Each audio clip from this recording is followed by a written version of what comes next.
वासुदेवाय। ओम नमो भगवते वासुदेवाय।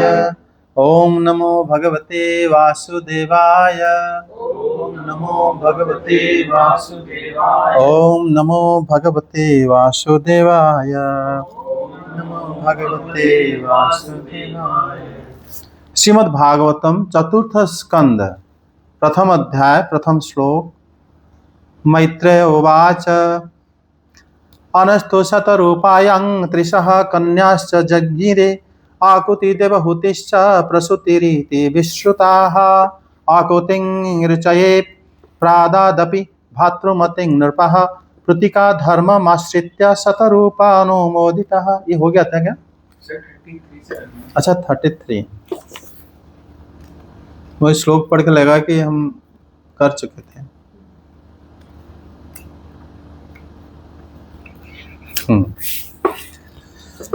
श्रीमद् भागवतम चतुर्थ स्कंद प्रथम अध्याय श्लोक संख्या 33।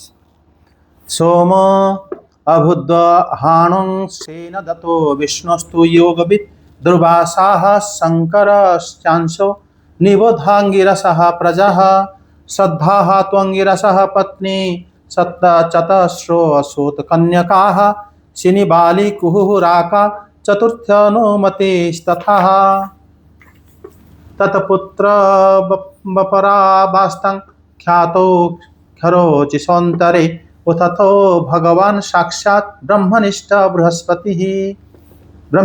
बृहस्पतिः पुलस्तजनयत् नामागस्त्यं च हविर्भुविः सोऽन्यजन्मनि दहाग्निविश्वाश्च महातपः तस्य यक्षपतिर्देव कुबेरास्पीडः विडासुतः रावणः कुंभकर्णश्च तथा अन्यस्तां विभीषणः। अनुवाद 43 तक पढ़ लो। ब्रह्मा जी के अंश से चंद्रमा, विष्णु के अंश से योगवेत्ता दत्तात्रेय जी और महादेव जी के अंश से दुर्वासा ऋषि अत्रि के पुत्र रूप में प्रकट हुए। अब अंगिरा ऋषि की संतानों का वर्णन सुनो। अंगिरा की पत्नी श्रद्धा ने सिनीवाली, कुहू, राका और अनुमति इन 4 कन्याओं को जन्म दिया। इनके सिवा उनके साक्षात भगवान उत्थय जी और ब्रह्मनिष्ठ बृहस्पति जी ये 2 पुत्र भी हुए, जो स्वरोचिष मनवंतर में विख्यात हुए। पुलस्त्य जी के उनकी पत्नी हविर्भू से महर्षि अगस्त्य और महातपस्वी विश्रवा ये 2 पुत्र हुए। इनमें अगस्त्य जी दूसरे जन्म में जठराग्नि हुए। विश्रवा मुनि के इडविडा के गर्भ से यक्षराज कुबेर का जन्म हुआ और उनकी दूसरी पत्नी केशिनी से रावण, कुंभकर्ण और विभीषण उत्पन्न हुए।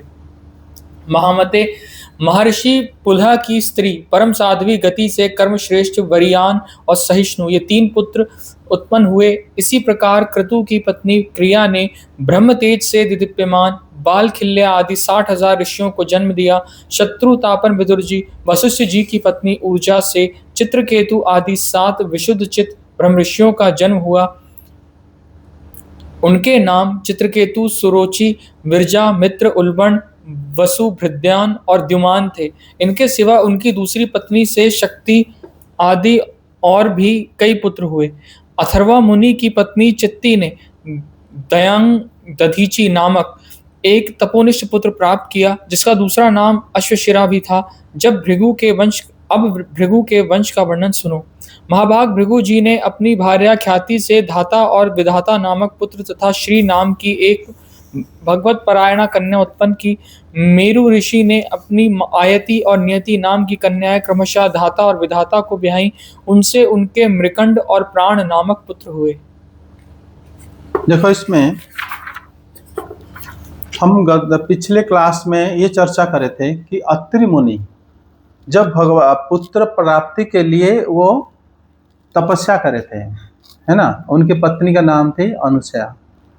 तो वहाँ पर श्री ब्रह्मा, श्री विष्णु और श्री शंकर 3 रूप में भगवान आए और वो पूछे थे कि आप में से कौन हो। उन्होंने बोले हम 3 एक हैं। जिनको तुम पुकारे थे, जो दिन को तुम भजन कर रहे थे, हम हैं, हम तीनों हैं। तो तीनों ने 3 पुत्र दिए हैं और तीनों पुत्र जो है, एक तो है ब्रह्मा जी के अंश से सोम, जो कि चंद्रमा उत्पन्न हुए। श्री विष्णु के अंश से दत्तात्रेय और श्री दुर्वासा मुनि हो गए श्री शंकर जी के अंश से। दुर्वासा मुनि के बारे में 9वें स्कंद में हम पढ़ेंगे। ठीक है। जब नवम स्कंद में जब अम्बरीश महाराज की कथा में आएंगे। और अंगिरा महर्षि के बारे में कह रहे हैं, उनकी पत्नी श्रद्धा ने 4 कन्याओं का जन्म दिया और कन्याओं के नाम है कुहू, राका, अनुमति और शेनीवाली। और उसके बाद उनके जो 2 और पुत्र थे, साक्षात भगवान उत्तथ और ब्रह्मनिष्ठ बृहस्पति। ये है हमारा अंगिरा ऋषि के पुत्र बृहस्पति। बृहस्पति जो है ब्रह्मज्ञानी थे। अंगिरा ऋषि ब्रह्मा जी के पुत्र थे और बृहस्पति के शिष्य थे उद्धव जी। यहाँ से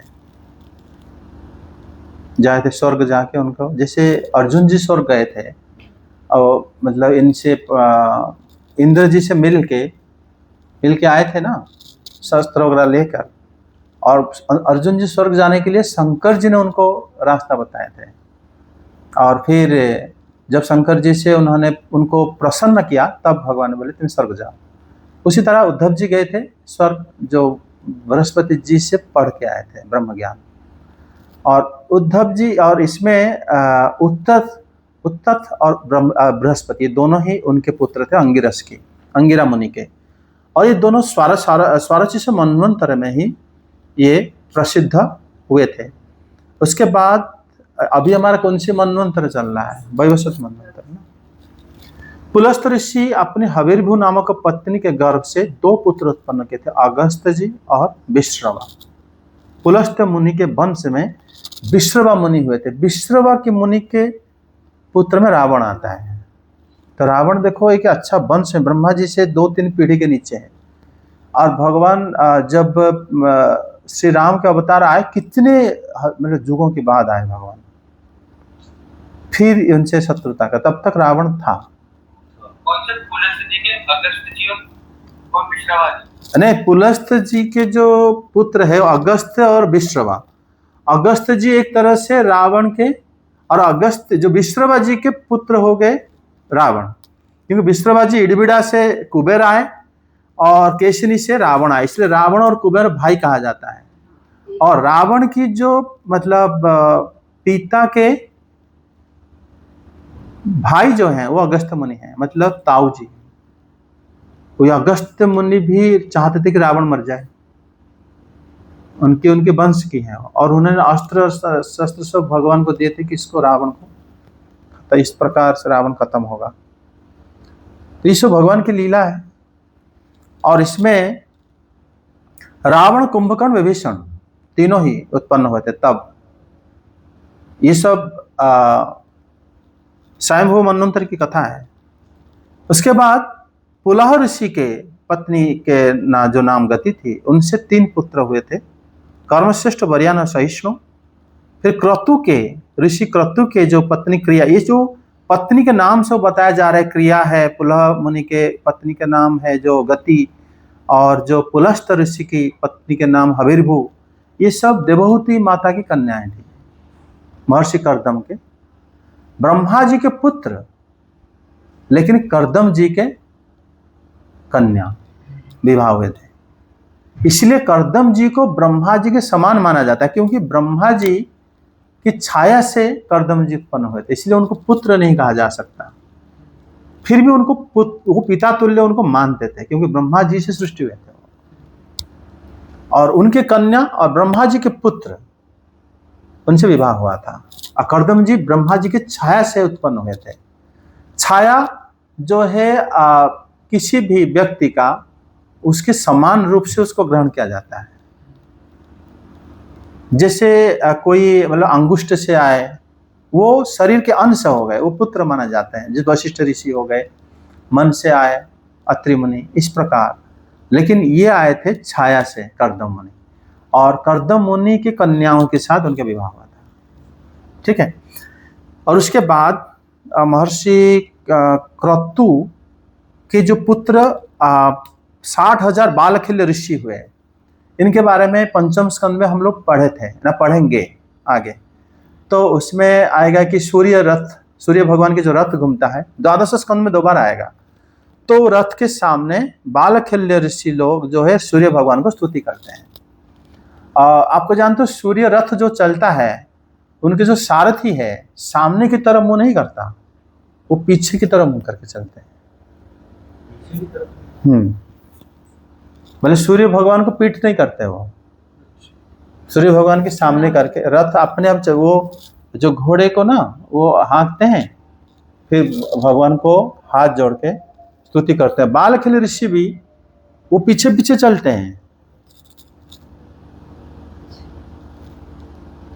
अगर पीछे मान लो गड्ढा हो जाएगा, सब इकट्ठा गिर जाएंगे, ऐसा नहीं होगा कि वो पीछे पीछे जा रहे हैं, लेकिन भगवान सूर्यदेव जो है वो देख रहे हैं ना सामने को, और ये स्तुति करते हुए चलते हैं। जो अप्सरा नृत्य करती है वो भी पीछे पीछे चलती है, और पीछे जो रथ को धक्का देते हैं जो हैं और उनकी सेवा रहता है, तो वो तो आगे की तरफ होते हैं। बाकी जो रथ के सामने रहते हैं वो पीछे की तरफ रहते हैं। वशिष्ठ जी की जो पत्नी अरुंधति है, उनके जो पुत्र आदि हैं, चित्रकेतु विशुद्ध चित्त वाले ब्रह्मर्षिगण से उत्पन्न हुए थे, और उनके जो नाम है सुरुचि, विरजा, मित्र, उल्बल, ये सब हुए थे। और वशिष्ठ जी की दूसरी पत्नी,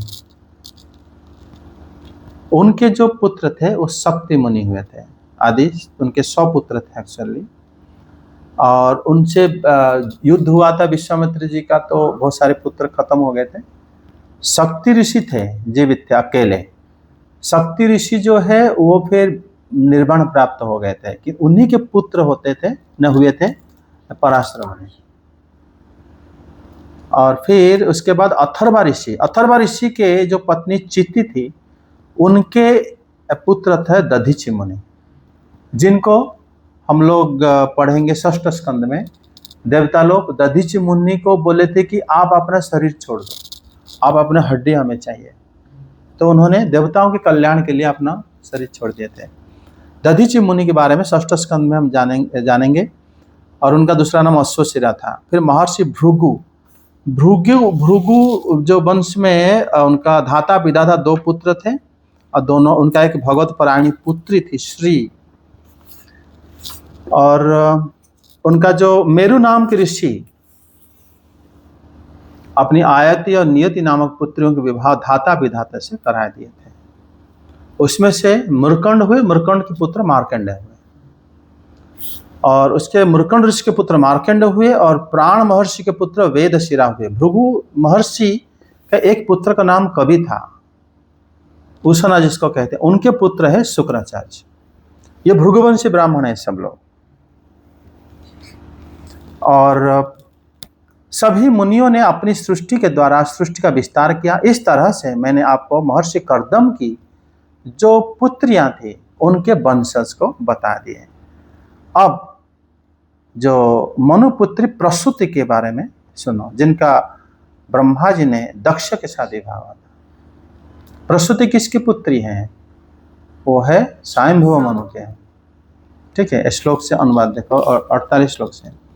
तस्यां ससर्ज द्रोहित्रो षड सामलोचनाः त्रयोदशादार्धमाय तथैकमाग्नये विभुः पितृभ्यः एकां युक्तेभ्यः भावायैकां भवच्छिद्दे श्रद्धा मैत्री दया शांति तुष्टि पुष्टि क्रियान्नति बुद्धिर्मेधा तितिक्षा ह्रीमूर्ति धर्मस्य पत्नयः।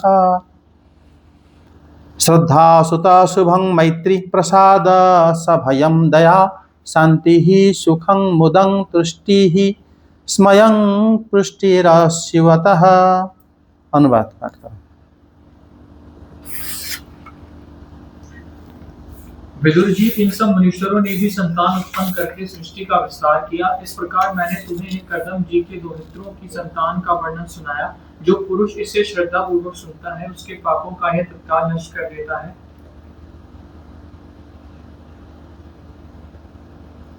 आगे। विदुर जी, इन सब मुनीश्वरों ने भी संतान उत्पन्न करके सृष्टि का विस्तार किया। इस प्रकार मैंने तुम्हें यह कर्दम जी के दोहित्रों की संतान का वर्णन सुनाया। जो पुरुष इसे श्रद्धा पूर्वक सुनता है, उसके पापों को यह तत्काल नष्ट कर देता है। ब्रह्मा जी के पुत्र दक्ष प्रजापति ने मनुनंदिनी प्रसूति से विवाह किया। उससे उन्होंने सुंदर नेत्रों वाली 16 कन्याएं उत्पन्न की। भगवान दक्ष ने उनमें से 13 धर्म को, एक अग्नि को, एक समस्त पितृगण को और एक संसार का संहार करने वाले तथा जन्म मृत्यु से छुड़ाने वाले भगवान शंकर को दी। श्रद्धा, मैत्री, दया, शांति, तुष्टि, पुष्टि, क्रिया, उन्नति, बुद्धि, मोक्ष, बुद्धि, मेधा, तितिक्षा, ह्री और मूर्ति ये धर्म की पत्नियां हैं। इनमें से श्रद्धा ने शुभ, मैत्री ने प्रसाद, दया ने अभय, शांति ने सुख, तुष्टि ने मोद और पुष्टि ने अहंकार को जन्म दिया। क्रिया ने योग, उन्नति ने दर्प, बुद्धि ने अर्थ, मेधा ने स्मृति, तितिक्षा ने क्षेम और ह्री ने प्रश्रय नामक पुत्र उत्पन्न किया। समस्त गुणों की खान मूर्ति देवी ने नर नारायण ऋषियों को जन्म दिया। इनका जन्म होने पर इस संपूर्ण विश्व ने आनंदित होकर प्रसन्नता प्रकट की। इस समय लोगों के मन, दिशाएं, वायु, नदी और पर्वत सभी में प्रसन्नता छा गई। आकाश में मांगलिक बाजे बजने लगे। देवता लोग फूलों की वर्षा करने लगे। मुनि प्रसन्न होकर स्तुति करने लगे। गंधर्व और किन्नर गाने लगे। अप्सराएं नाचने लगी। इस प्रकार उस समय बड़ा ही आनंद मंगल हुआ तथा ब्रह्मा आदि समस्त देवता स्तोत्रों द्वारा भगवान की स्तुति करने लगे। देवताओं ने कहा, जिस प्रकार आकाश में तरह तरह के रूपों की कल्पना कर ली जाती है, उसी प्रकार जिन्होंने अपनी माया के द्वारा अपने ही स्वरूप के अंदर इस संसार की रचना की है और अपने उस स्वरूप को प्रकाशित करने के लिए इस समय इस ऋषि विग्रह के साथ धर्म के घर में अपने आप को प्रकट किया है, उन परम पुरुष को हमारा नमस्कार है। जिनके तत्व का शास्त्र के आधार पर हम लोग केवल अनुमान ही करते हैं, प्रत्यक्ष नहीं कर पाते, उन्हीं भगवान ने देवताओं को संसार की मर्यादा में किसी प्रकार की गड़बड़ी ना हो इसलिए सत्वगुण से उत्पन्न किया है। अब वे अपने करुणामय नेत्रों से जो समस्त शोभा और सौंदर्य के निवास स्थान निर्मल दिव्य कमल को भी नीचा दिखाने वाले हैं, हमारी ओर निहारें। प्यारे विदुर जी, प्रभु का साक्षात दर्शन पाकर देवताओं ने उनकी इस प्रकार स्तुति और पूजा की। तदंतर भगवान नर नारायण दोनों गंधमादन पर्वत पर चले गए। भगवान श्री हरि के अंशभूत वे नर नारायण ही इस समय पृथ्वी का भार उतारने के लिए यदुकुल भूषण श्री कृष्ण और उन्हीं के सरीखे श्यामवर्ण कुरुकुल तिलक अर्जुन के रूप में अवतीर्ण हुए हैं। अग्निदेव की पत्नी स्वाहा ने अग्नि के ही अभिमानी पावक, पवमान और शुचि ये 3 पुत्र उत्पन्न किए। पहले श्री नरनारायण भगवान की जय। श्री नरनारायण भगवान जो है धर्म की पुत्र के रूप में आविर्भाव हुए। ये देखो वंशज तो कई कह रहे हैं, ये कह रहे हैं कौन? मैत्रेय मुनि कह रहे हैं। मैत्रेय मुनि विदुर जी को सुना रहे हैं। मैत्रेय मुनि कह रहे हैं कि अभी मतलब श्री कृष्ण और श्री अर्जुन यदुकुल में प्रकट हुए हैं जो नरनारायण हैं। लेकिन जब ये वार्तालाप चल रहा था तब भगवान श्री कृष्ण अपने धाम पधार चुके थे, क्योंकि मैत्रेय मुनि सुन के आए थे भगवान श्री कृष्ण से दिव्य ज्ञान, 11 स्कंद में है। लेकिन उस समय भगवान श्री कृष्ण धरती में अप्रकट थे, लेकिन इन्होंने बोले कि अभी वो जो श्री कृष्ण अर्जुन हैं, अभी है का मतलब हो गया भगवान द्वारका में नित्य रहते हैं। तभी उन्होंने बोले कि अभी जो हुए हैं वो नर नारायण ऋषि हैं। अभी वो बता रहे थे जब दक्ष प्रजापति मनुपुत्री प्रसूति से विवाह करें। प्रसूति से क्या हुआ ना, 16 पुत्रियां कन्याएं उत्पन्न हुए। देखो हम कहेंगे ये इनके कहां पर कितने बच्चे हुए, क्या हुए, इसके हम क्यों सुना रहे हैं। लेकिन बड़े आश्चर्य की बात यह, मनु वंश जो है वो इतना पवित्र है, भगवान हर एक वंश से प्रकट हो जाते हैं। और जब भगवान प्रकट होते हैं उनका वंश धन्य हो गया। भगवान जब प्रकट होते हैं वो शिक्षा भी देते हैं जगत को। वो जो कर्म करते हैं, जो लीला करते हैं, वो सब सुनने योग्य हो जाता है। तभी फिर प्रश्न आता है उनके माता कौन थे, किनके पुत्र थे वो। तब फिर अपने आप वो वंश परंपरा बोला जाता है। समझे? इतने सारे ऋषि, ये सारे ब्रह्मा जी के पुत्र हैं। मनु, स्वयंभुव मनु, यहाँ पर ऋषि वंश ना चला के मनु के वंश से चलता है। मनु के कन्या भी जहां पर विवाह कर लेते हैं वो वंश भी पवित्र हो जाता है। मनु की देखो पहले कन्या के बारे में हम लोग पढ़े थे 3 स्कंद में, देवहूति। उनके घर में भगवान कपिल अवतार लिया, जिनको कोई सोचा भी नहीं था। दूसरे कन्या है प्रसूति, मनु की कन्या है। इनके घर में जो पहले तो प्रसूति जो 16 कन्या उत्पन्न करे थे, प्रकट हुए थे उनसे, इसमें जब उनके जो 16 पुत्रियां हुई, कन्याएं हुई, उन्हें दक्ष जी ने क्या करे, उन्होंने धर्म को 13 कन्या विवाह करा दी और एक पितरों को दिए, ठीक है, और संसार बंधन में, और उसके बाद एक भगवान शंकर को दिए, क्योंकि शंकर को ज्यादा दे सकते थे, लेकिन भगवान शंकर वैसे शादी करना नहीं चाहते थे, इसलिए उनको सिर्फ देवी सती जो कि इनकी पुत्री है। तो देखो ये प्रसूति इतने भाग्यशाली थी, उनके घर में स्वयं भगवती कन्या के रूप में आई थी, तो उनके वंश धन्य हो गया। तो उन्हीं के पुत्री जो जब उन्होंने विवाह करे भगवान शंकर से, उसके बाद धर्म को उन्होंने बाकी 13 कन्या विवाह करा दिए, एक दे दिए पितरों को, एक दिए भगवान शिव को, भगवान शंकर को, और जो बाकी धर्म को उन्होंने, पितरों को 2 कन्या दे दी, तब एक अग्नि को दे दिए, तो 16 हो गए, है ना। धर्म को जो उन्होंने 13 कन्या विवाह दिए थे, उनमें से जो मूर्ति देवी से नर नारायण की प्राकट्य हुआ, तो मतलब ये एक्चुअली मनुपुत्री के वंश में आ जाते हैं। नर नारायण, नर हो गए भगवान श्री अर्जुन देव की स्वरूप, मूल स्वरूप अर्जुन देव है, उनके अंश होते हैं नर। मूल स्वरूप श्री कृष्ण है, उनके अंश है नारायण, समझे। इसमें हम दशम स्कंद में इस बारे में हम चर्चा करेंगे, जब महाविष्णु जी गए के पास भगवान श्री कृष्ण और श्री अर्जुन गए थे दर्शन, उनको दर्शन देने के लिए गए थे, और उन्होंने ब्राह्मण बालकों को चोरी करे थे। तब उन्होंने कहने कि आपको मैं देखने के लिए ब्राह्मण बालकों को चोरी किया था, और आप नर नारायण के अंश हो, और आप असुरों को बद्ध करके मेरे पास भेज दो। 3 बातें बोले थे। अगर ये नर नारायण के अंश हैं, तो फिर ये महाविष्णु कह रहे हैं कि नर नारायण के अंश हो। अगर नर नारायण के अंश हैं, तो इनको देखने के लिए ब्राह्मण बालकों को क्यों लाए? क्योंकि एक्चुअली महाविष्णु वहां पर समीक्षा करे हैं। सबसे बड़ा प्रमाण होता है श्रुति, उसके बाद जो निम्न प्रमाण होता है जो समीक्षा। समीक्षा मतलब तुम उसको एक्सप्लेन करके बोले हैं। वो असुरों को जो बद्ध करके मेरे पास भेज दो, महाविष्णु ने बोले हैं दशम स्कंद में। इसका मतलब हो गया असुरों को और कोई बद्ध करके उद्धार नहीं कर सकता। आपको देखने के लिए मैं ब्राह्मणों बालों को चोरी करे, इसका मतलब आपको आपकी इच्छा के बिना मैं देख नहीं सकता। तभी तो आप मतलब मैं देखने के लिए, जब द्वारका नगरी स्वयं विष्णु भगवान महाविष्णु गए थे, लेकिन श्री कृष्ण को देख नहीं पाए। नगरी को गए कैसे? मतलब जबकि सुदर्शन चक्र भगवान की सारे वो मतलब क्या कहते हैं शक्ति, उसको तो घेर कर रखे हैं द्वारका नगरी। वो शक्ति द्वारका नगरी और भगवान महाविष्णु की शक्ति एक होने के वजह से वो चले गए थे अंदर, लेके आ गए, लेकिन श्री कृष्ण को दर्शन नहीं कर पाए। और श्री कृष्ण को जब कई ब्राह्मण बालकों को चोरी किए, क्योंकि आप ब्राह्मण्य देव हो। ब्राह्मण्य देव का मतलब होता है ब्राह्मण वेद को धारण करते हैं, आप वेदों का मूल स्वरूप हो। नमो ब्राह्मण्य देवाय गो ब्राह्मण हिताय च।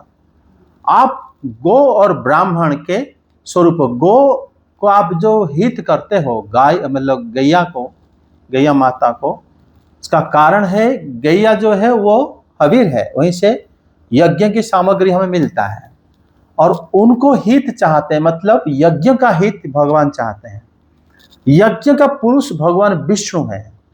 विष्णु का जो हित चाहते हैं या पालन करते हैं वो श्री कृष्ण है। उसी प्रकार वेदों को जो पालन करते हैं या हित चाहते हैं वो श्री कृष्ण है। तभी महाविष्णु की जो समीक्षा करें उसको समझना बड़ा कठिन है। वो 10वें स्कंद जब आएगा तब हम समझेंगे। हाँ, ये वाली चीज की, ये वाली की वेद और यज्ञ श्री कृष्ण और महाविष्णु किसके, ऐसा तो तुमने सुने नहीं क्या? पूरा सुनिए अभी वाला सेंटेंस। अच्छा, वो हाँ, भगवान जो है श्री कृष्ण जो है वो ब्राह्मण देवाय गो ब्राह्मण हिताय च जगद्दिथाय कृष्णाय गोविंदाय नमो नमः। वो जो उनके प्रणाम में जो कहा जाता है कि महाविष्णु बोले थे ब्राह्मण बालकों को मैंने चोरी किया है आपको देखने के लिए। इसका मतलब क्या है ना, ब्राह्मण देव भगवान श्री कृष्ण होने की वजह से वो आ गए वहां पर कब महाविष्णु को दर्शन देने के लिए। अन्यथा जब वो ब्राह्मण आके इतने उल्टा सीधा बोला है, हमारे भागवत में जब देखें कि यहाँ पर भगवान श्री बलराम है जो सबसे शक्तिशाली हैं और श्री कृष्ण है, उसके बावजूद मेरे बालकों का किस प्रकार मतलब वो लोग मर जाते हैं जन्म होते ही।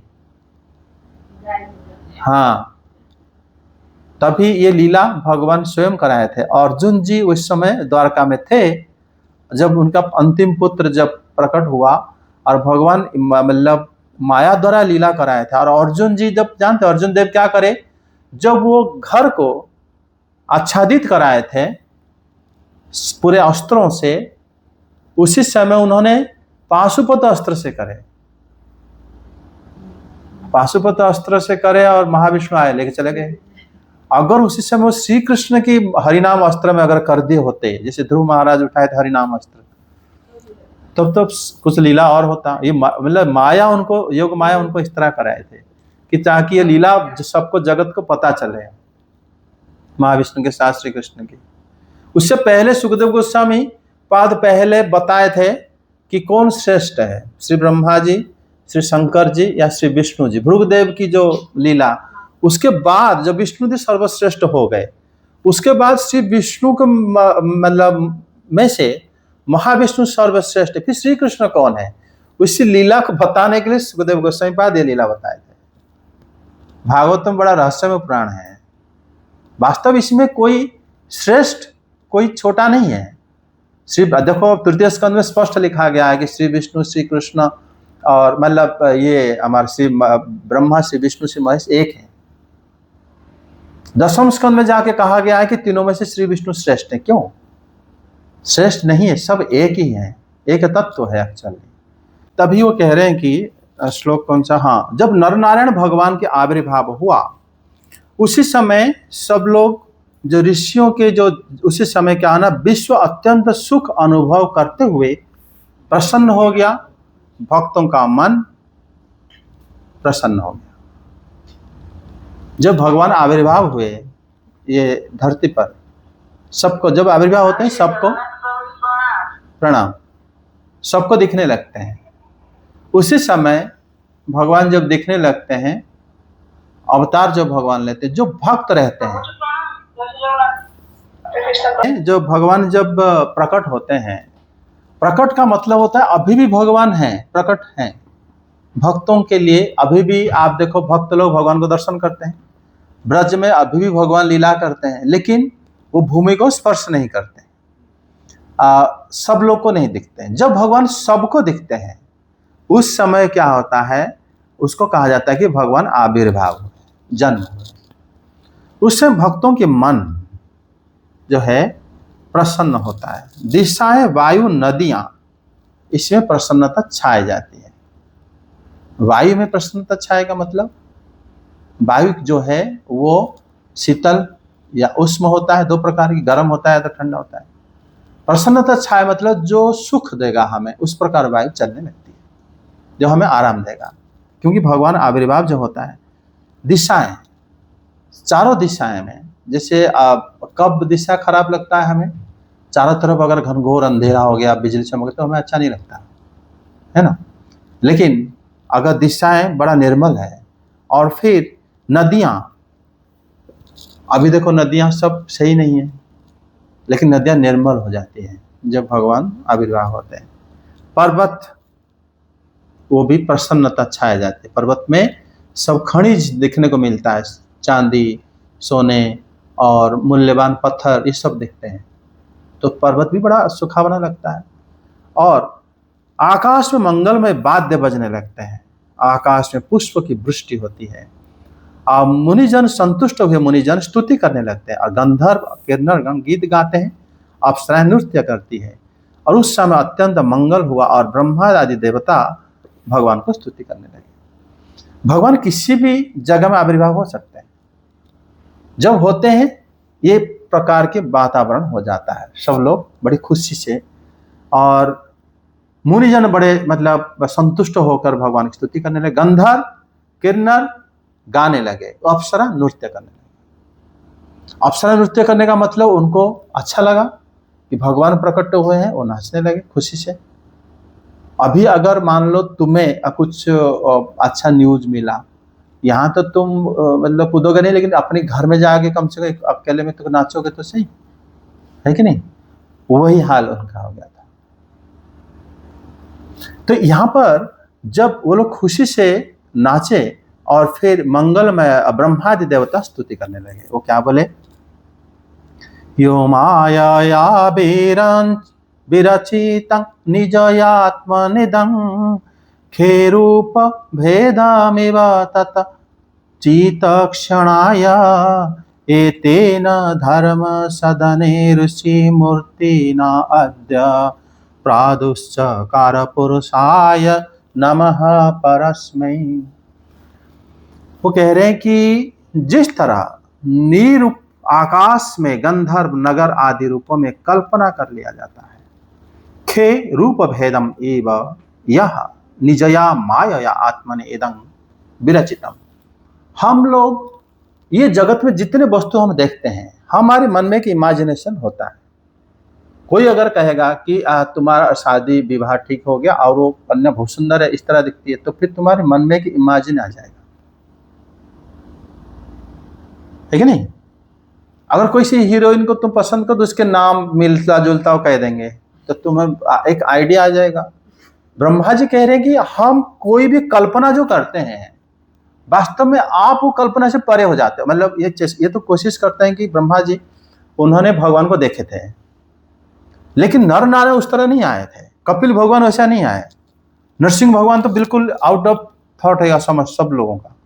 यहाँ तक कि स्वयं लक्ष्मी जी भी देख के भी उसी समय हैरान हो गई थी। भगवान के जो स्वरूप होता है हमारी चिंता के परे हो जाते हैं। वो कह रहे हैं कि इस तरह जिन्होंने अपने स्वरूप के अंदर ये जगत की रचना अपनी माया से कर लिया हो, पूरे जगत अंदर अंदर कर लिया हो, पूरे जगत उनके मतलब शरीर के अंदर है और उनके रोए से आते जाते रहते हैं। हाँ, जितना रोए हैं वहां से ब्रह्मांड निकल आएगा, अंदर घुस जाएगा। हमारे जैसे पसीना निकलता है थोड़ा थोड़ा, वो पूरा ब्रह्मांड आता जाता करता है। भगवान के अंदर जाते ही स्वर्ण और मय हो जाता है, बाहर आते जड़ हो जाता है वो ब्रह्मांड। फिर वो कह रहे हैं कि जो अपनी माया से जगत का पूरा बना दिया हो और अब वो फिर ये धर्म के गृह में ऋषि के स्वरूप में आविर्भाव हुए। जैसे उनकी नारद ऋषि हैं, मरीचादि ऋषि हैं, कर्दम ऋषि, उन्हीं की तरह ये ऋषि बन गए भगवान। ये कल्पना नहीं करे थे। हम लोग कुछ इमेजिनेशन रखते हैं कि भगवान ऐसे होंगे, लेकिन भगवान ऐसे नहीं आए थे। तो फिर कहते हैं ये ऋषि विग्रह के साथ प्रकट किया है, उन परम पुरुष को हम प्रणाम करते हैं। जय हो प्रभु।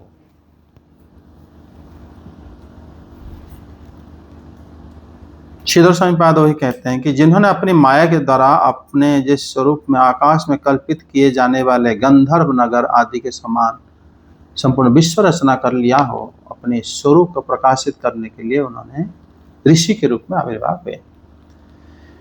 और वो कह रहे हैं कि वे भगवान जगत की मर्यादा में किसी प्रकार की गड़बड़ी ना हो, इसलिए सत्व गुण के द्वारा ही सृष्टि की गई है। ऐसे हम देवताओं के लिए शास्त्र के आधार पर केवल अनुमान हम कर सकते हैं। शास्त्र योनित्वात्। अभी जब सृष्टि माता जी प्रश्न कर रहे थे, शास्त्र के बिना जो नास्तिक शास्त्र को ही नहीं मानते, वो भगवान को कैसे अनुभव कर लेंगे। शास्त्र मतलब भगवान शास्त्र से ही पता लगाते हैं। अभी ब्रह्मा जी वही कह रहे हैं कि शास्त्र से ही हम आपको अनुमान लगा सकते हैं। शास्त्र में जैसे बताया गया कि आप ऐसे हो ऐसे हो, शास्त्र से ही। मतलब भगवान कैसे हैं, हम लोग के जिस शास्त्र के द्वारा विचार करने योग्य है, उनके तत्व का हम लोग ने प्रत्यक्ष तो नहीं किया, लेकिन हम शास्त्र से विचार कर सकते हैं, सब अनुमान लगा सकते हैं। भगवान ऐसे हो सकते हैं कि बराह भगवान अवतीर्ण हुए थे पहले, वो भी अनप्रेडिक्टेड, कोई पता भी नहीं था कि ऐसे भगवान होते हैं। ये अनुमान लगा है कि जो असंभव कार्य करते हैं, उन्होंने पृथ्वी को उठा के ले आया है। भगवान बराह अवतार 2 बार इस कल्प में हो चुके हैं। पहले जिस दिन उन्होंने स्वयंभू मनवंतर में पृथ्वी को उठाया, दूसरा हमारा चाक्षुष मनवंतर जब हिरण्याक्ष से युद्ध करे, उस समय भी पृथ्वी को दोबारा डूब गया था पृथ्वी, समझे। तो यहाँ पर श्री भगवान की ये जो अवतार बड़े अद्भुत हैं। कह रहे हैं कि शास्त्रों के, मतलब ये कह रहे हैं स्थिति व्यक्ति करोपसमाय सत्निध सृष्टा न सुरगणान अनुमेय तत्व। सुरगणान देवता लोग क्या करते हैं ना, अनुमेय तत्व, आप अनुमान से पता लगाते हैं, आपको मिलता जुलता। यत् श्री निकेतम अरविंदम अलम क्षिपता। मतलब वो कह रहे हैं कि देवता शास्त्र से अनुमान करते हैं, इनका प्रत्यक्ष हम लोग नहीं कर पाते। ऐसे भगवान सौंदर्यादिरेक के कारण श्री लक्ष्मी जी के निवास स्थान कमल को भी तिरस्कृत करने वाले तथा अत्यधिक दया से युक्त नेत्र द्वारा हम लोग को देखें।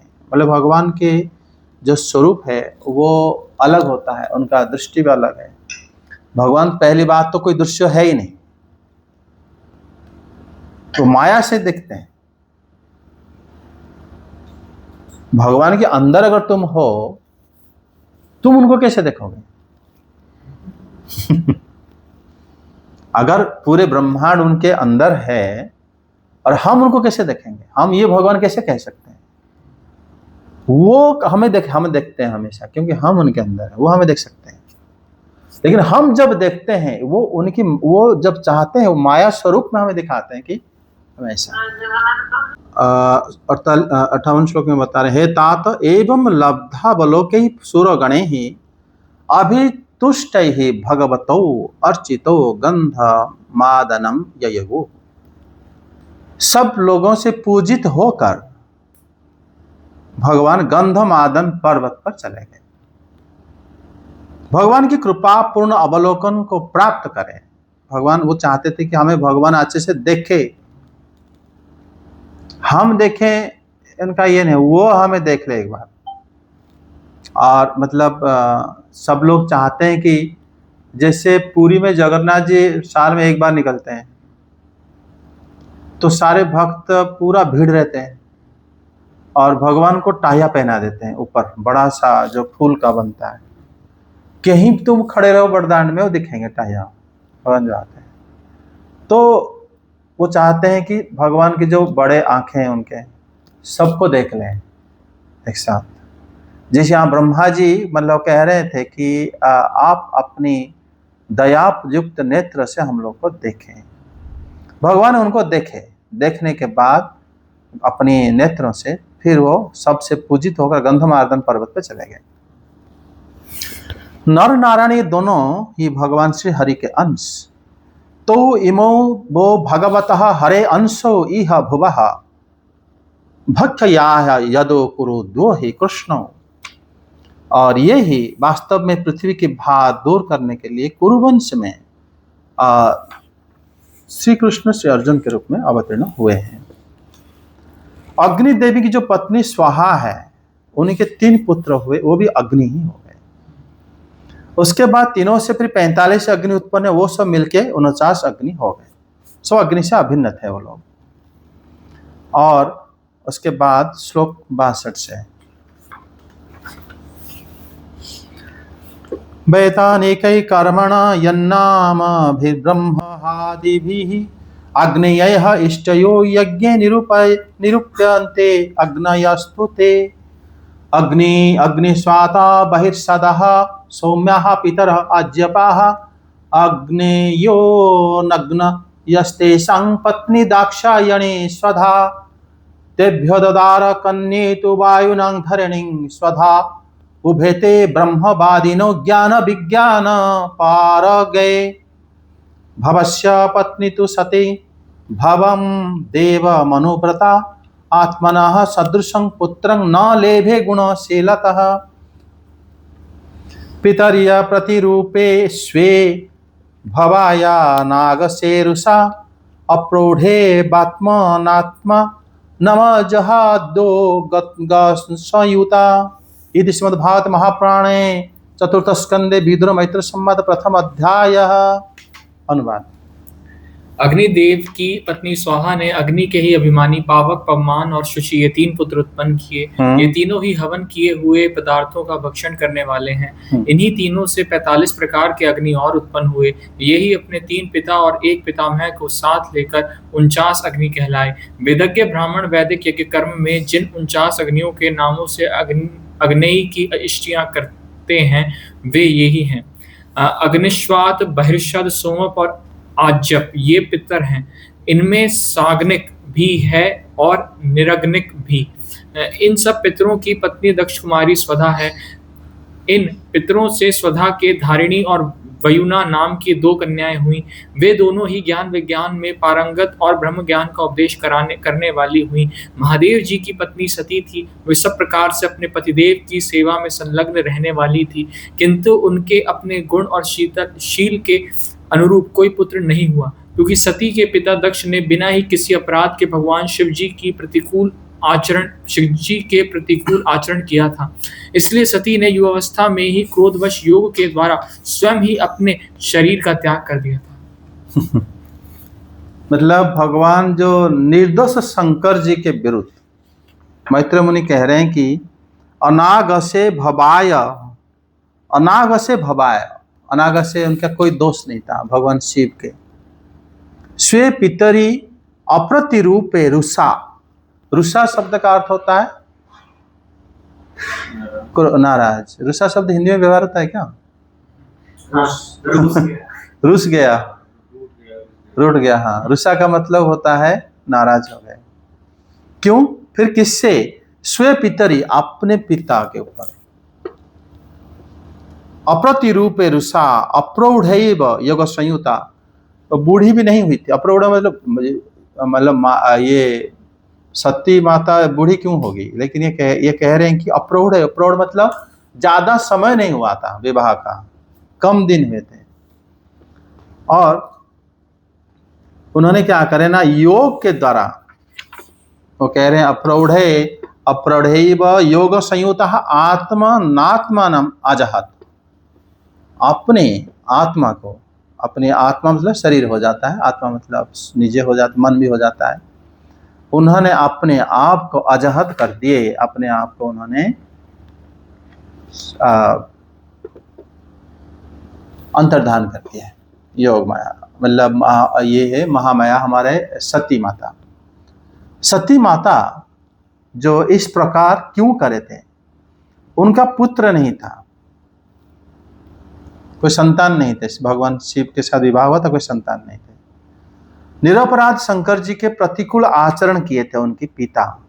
इसी कारण के बस युवावस्था में ही वो अपने पिता के ऊपर क्रोध करे और अपने योग को अपनाकर उन्होंने शरीर छोड़ दिया, या कह सकते हो अपने आप को अंतर्धान कर दिया। लेकिन सती माता, सती देवी जो है, योग कहाँ से सीखे?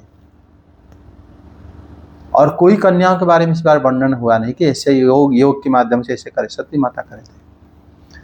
सती देवी ने जो उससे पहले बताया जा रहा है कि जो महादेव जी भवस्य पत्नी तु सती भवम देवम अनुव्रता, वो भगवान शिव की सेवा में संलग्न रहती थी, क्योंकि वो उनकी नित्य पत्नी। भगवान शिव जैसे नित्य है उसी तरह उनकी पत्नी भी नित्य है, हमेशा रहते हैं।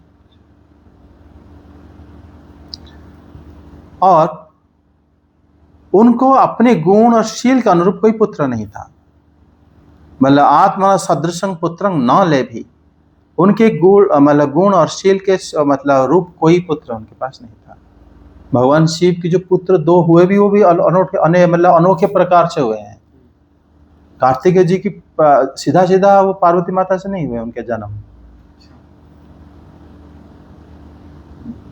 तो अग्नियों ने फिर वो धारण करे थे, फिर मतलब भगवान शिव की जो तेज है उनको सब लोग धारण नहीं कर पाए ना। गंगा माता भी धारण करे थे पका, मतलब कार्तिकेय जी के नाम कई प्रकार नाम है, और गणेश जी तो वो सीधा माता ने उनको अपने अंग से प्रकट करे थे, उसी हिसाब से दोनों पुत्र हुए थे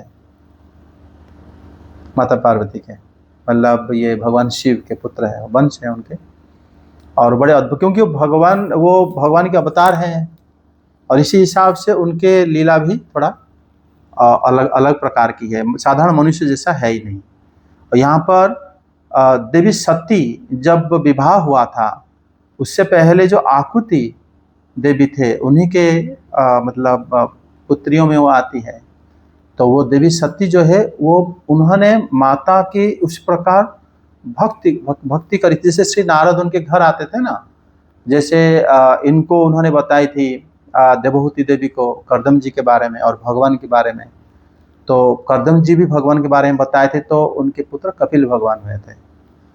आकुति देवी को उसी प्रकार उन्हें देवी माता के बारे में उनको शिक्षा प्राप्त हुई थी, तभी मतलब स्वयं भगवती उनकी पुत्री के रूप में। अन्यथा कोई भगवती को कन्या रूप में उनका स्वरूप को देखना कितना बड़ी, वो उतना योगी होगा जिनके घर में माता पैदा होगी, प्रकट होगी। आप देखोगे जितने जगह में मतलब भगवान की जब ये शक्तियों की अवतार हुई है, वो सब कोई साधारण पुरुष नहीं, वो सब योगी लोग होते हैं।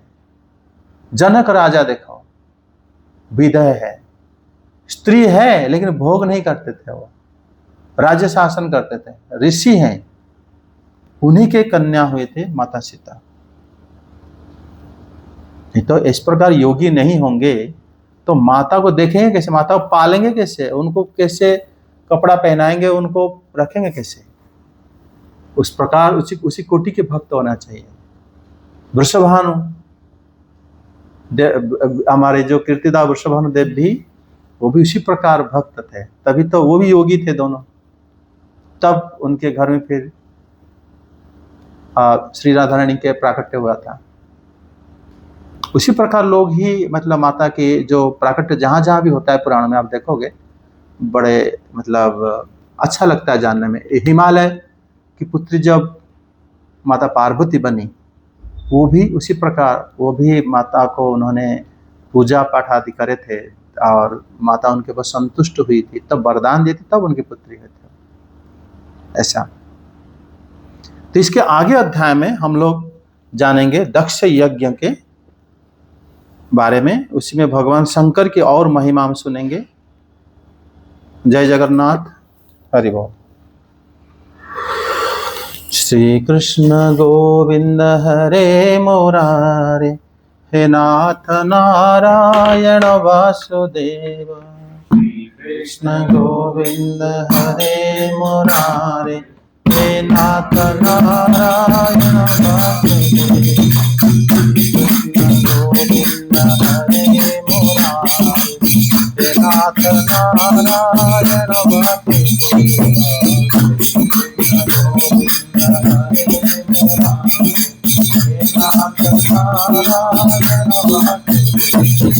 हरे मुरारे मधुके जवान, गोविंद गोपाल मुकुंद। हे मुरारे मधुके जवान, गोविंद गोपाल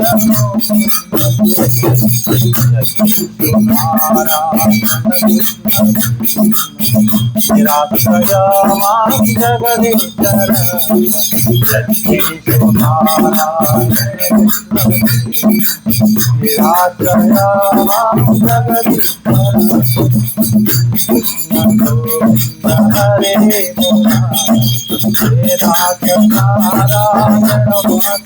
Hare Krishna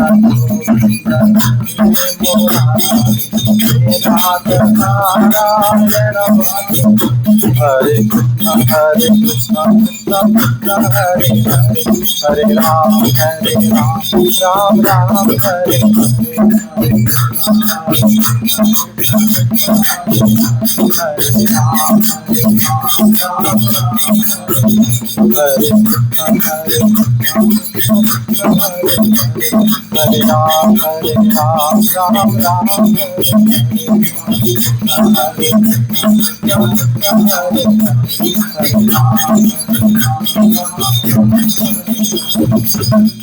जय नाम संकीर्तन की जय हो। जय श्री कृष्ण चैतन्य प्रभु नित्यानंद श्री अद्वैत गदाधर शिवासादि गौर भक्त वृंद की जय हो।